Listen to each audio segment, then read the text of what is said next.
Assalamualaikum warahmatullahi wabarakatuh. Perkenalkan, nama saya Ahmad Fathan Azhari dari Kota Probolinggo.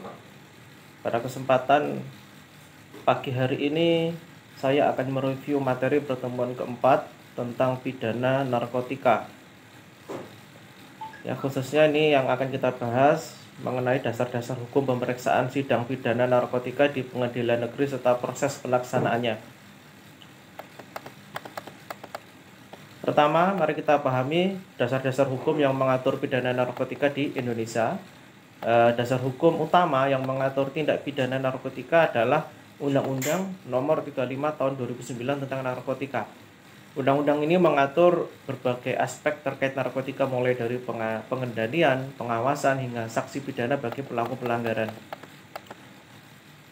Beberapa pasal penting yang perlu diperhatikan adalah pasal 111 hingga pasal 148 yang mengatur tentang perbuatan-perbuatan yang dianggap tindak pidana narkotika seperti produksi, distribusi, penyalahgunaan, dan kepemilikan narkotika.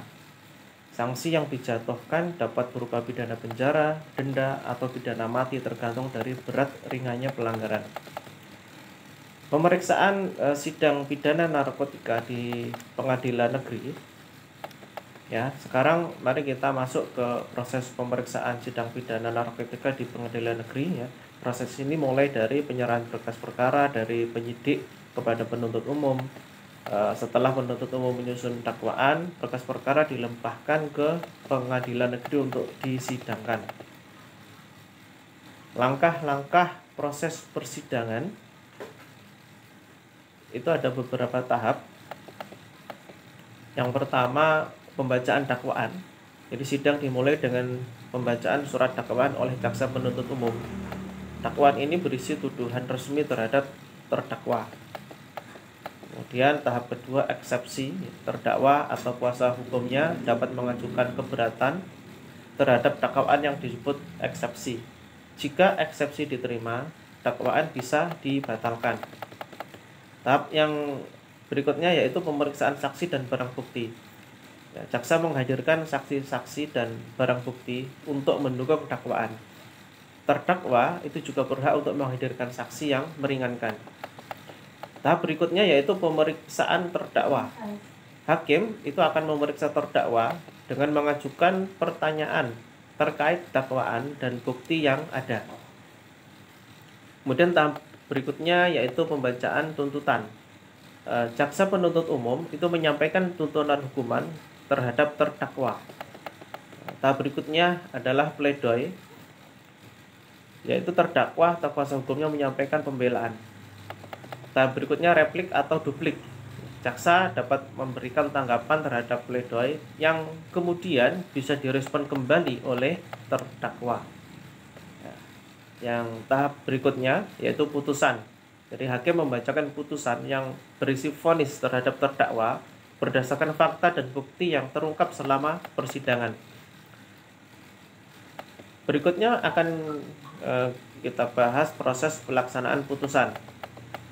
Ya, setelah putusan dibacakan, jika terdakwa dinyatakan bersalah dan tidak mengajukan banding, maka putusan tersebut akan dilaksanakan.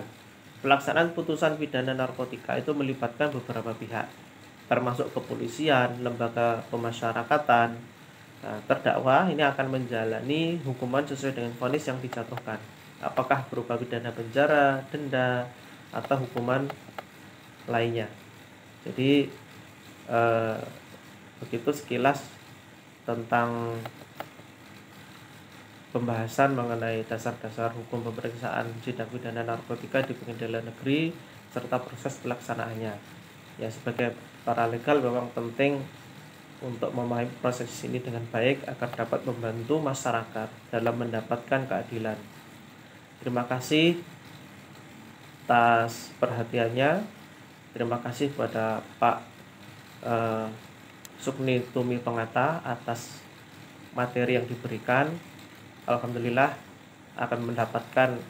kami mendapatkan tambahan pengetahuan akan materi tersebut. Terima kasih. Assalamualaikum warahmatullahi wabarakatuh.